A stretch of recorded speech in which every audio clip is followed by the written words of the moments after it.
من انواع العقاب انا هضطر ان انا اعمل ايه؟ استخدم الميثودولوجي، صح؟ طب هو ايه انواع العقاب بتاعتي؟ في حد مثلا من تيم ليدرز هتقول لي ايه؟ لا انا كفايه العقاب بتاعي انه هو بيصبح عليا يشوف وشي ان انا متضايق منه. ماشي، بس انا ينفع اعمل الكلام ده؟ يعني كل الناس ينفع تعمل كل الكلام ده مع كل الايجنتس؟ ليه؟ المشكله في الايجنتس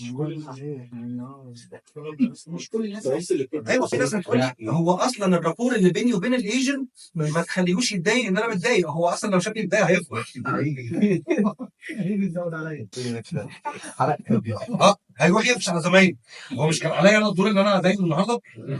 مين سبقني؟ احنا اتفقنا هنستفزه بالدور. بتتعامل المباراه دي مبدئيا بتتعامل، مبدئيا الناس بتقعد تذاكرك تشوف ردود افعالك ايه. ده احنا لما بنغير الموضوع او بنقول بصي العصفوره في كذا هي بتروح، فاحنا ثبتنا على دي، قفشناك دي، فبنلعب عليها بقى طول الوقت. فمهم اصلا ان التيم ليدر ما يبقاش ليه ملكه في التعامل مع الناس.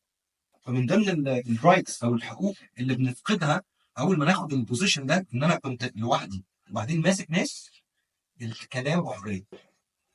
ان انا ما اديش للناس كل اسراري، ما اديش للناس كل، ما اكلمهمش عن صفاتي. آه، يفضل بقدر الامكان ان انا ابقى شخص ان اكسبكتد عشان ما يبقوش يذاكروني، لان هي دي طبيعه الانسان، هو بيحاول يدور على الحلول لسه. فمش عايز الناس تفضل تذاكرني، لازم ابقى ان اكسبكتد، لازم اطور من نفسي باستمرار، لازم اعمل ردود افعال مختلفه على الاحداث المتشابهه. اوكي. طب ازاي هنبدا احنا اصلا نمسك الكتالوج بتاع الشخصيات اللي معانا ونبدا نقسمهم عشان نبدا نتعامل كل واحد في الناس دي عامل ازاي، ونبدا كمان نفسر احنا نفسنا بنتعامل مع الناس دي ازاي. في عالم اسمه ويليام مارستون، العالم ده سنه 1800 وكسر كده اخترع حاجتين، حاجه سوفت وحاجه هارد. الحاجه الهارد ان هو اخترع جهاز كشف كده، عارفين؟ هو يا ريت والله لو بيتباع على جوميا يعني نجيبه ده نخليه معانا.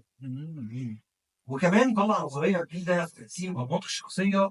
النظريه دي بقى لها دلوقتي احنا بنتكلم من 1800 وكسر، بيحصل عليها ابحاث، بيحصل عليها ابديتس، بيحصل عليها اختبارات، استخدم اعداد كثيره من الناس في الابحاث العلميه واثبتت جدارتها، واثبتت انها مستمره وبتسرفايف وبتستخدم في التقسيم.